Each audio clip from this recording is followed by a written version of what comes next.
beginning you were above everybody, you were so distant from everybody, and you're so the character's so egocentric, like looking in the mirror constantly in vain, and you could sort of laugh at it. I thought you were more monotone with her at the beginning. As a matter of fact, I like that you walked around because you forced everybody to have to move around and you were in control of everybody.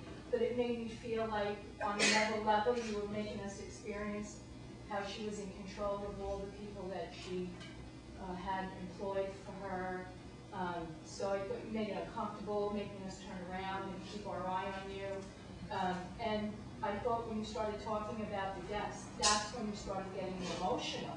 Like there, she started showing some sort of emotion.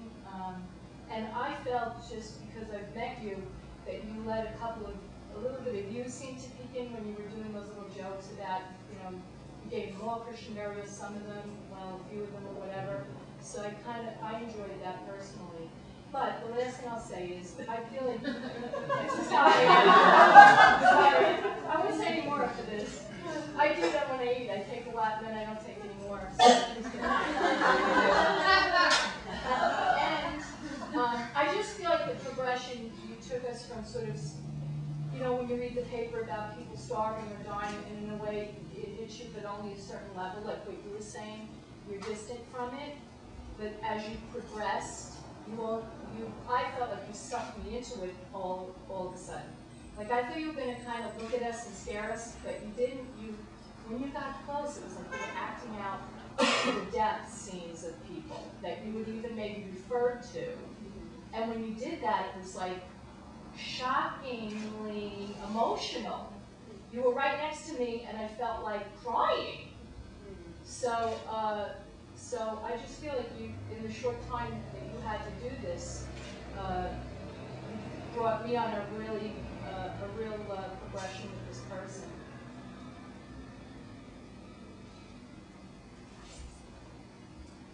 So, Victoria, I think the strongest element that I saw today was your embodiment of the character, both her power and her bloodlessness. I mean, and the word is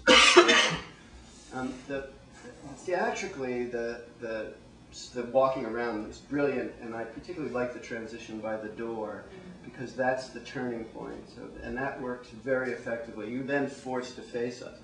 The weakest element, I think, is the accent. I'm not sure why you're doing it, and if you're going to do it, because it slips and it's my lines that came in, actually.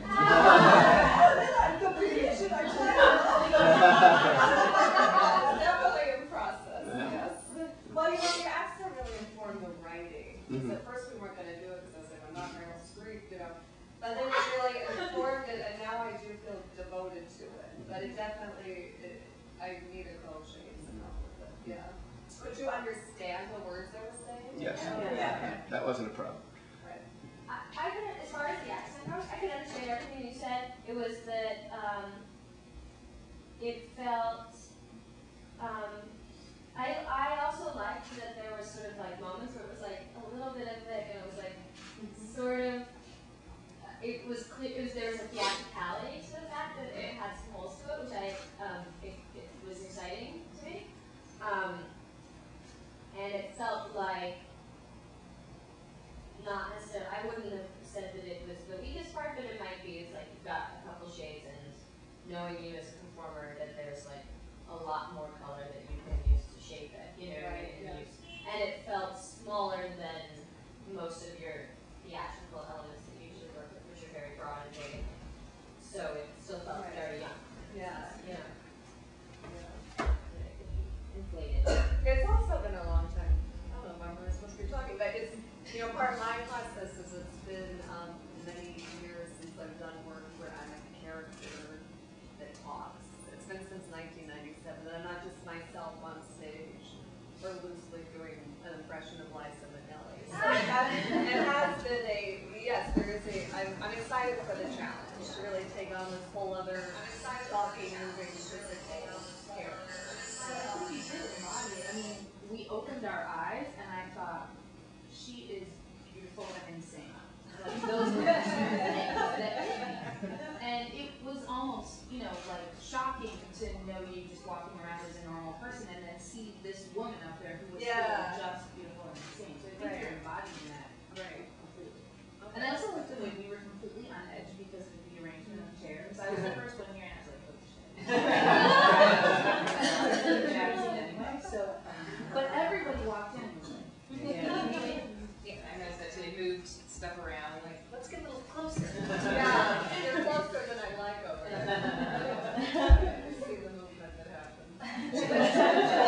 girls separate. On edge, separate. Did you ever hear that? Yes, I did. I was thinking about the interplay of the duality of humanity and inhumanity and honesty and dishonesty, and how that informs so much of the story. And the way you expressed it and the light touch that you had with the very deep stuff, I thought was really brilliant.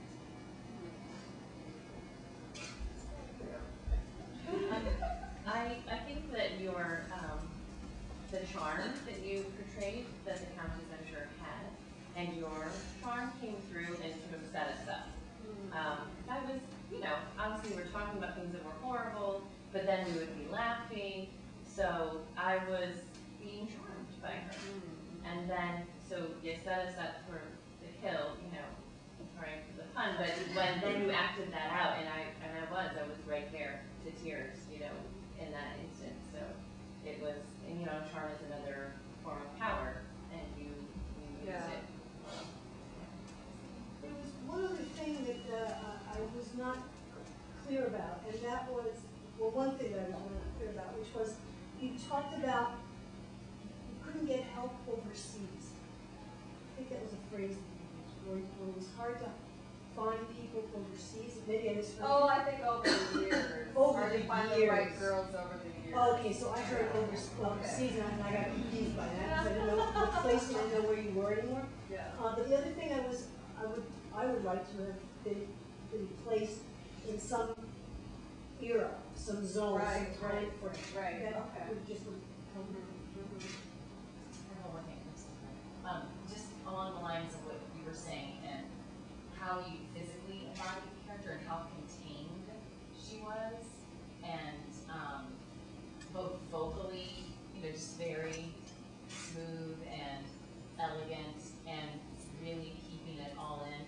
I think that is something that really worked because it just makes it that much more, that much scarier when you see the contrast, whether it's acting out murder or going over there, and you just get a little glimpse of the murderer or of the anger, and you think, oh my God, what's underneath the surface here? There's this cool veneer, and so I just think that that's obviously something that you're working on. That's something that I saw and that really worked to make the character. I just thought the character was so multifaceted, and a murderer to me is usually somebody very horrible who has no regard to their victims.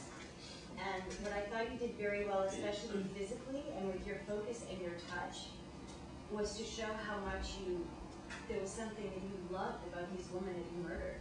Like the passion of it really came through for me, which was incredibly interesting, and your ability to in your physicality convey compassion for the victim, and it sort of gave me compassion for you. Like, I love this Countess. She's crazy and she's brutal, and I love her. Right? And then to see the element of care. So she's like a cold-blooded murderer, but there's this full compassionate person of love inside, which is really quite a fascinating duality.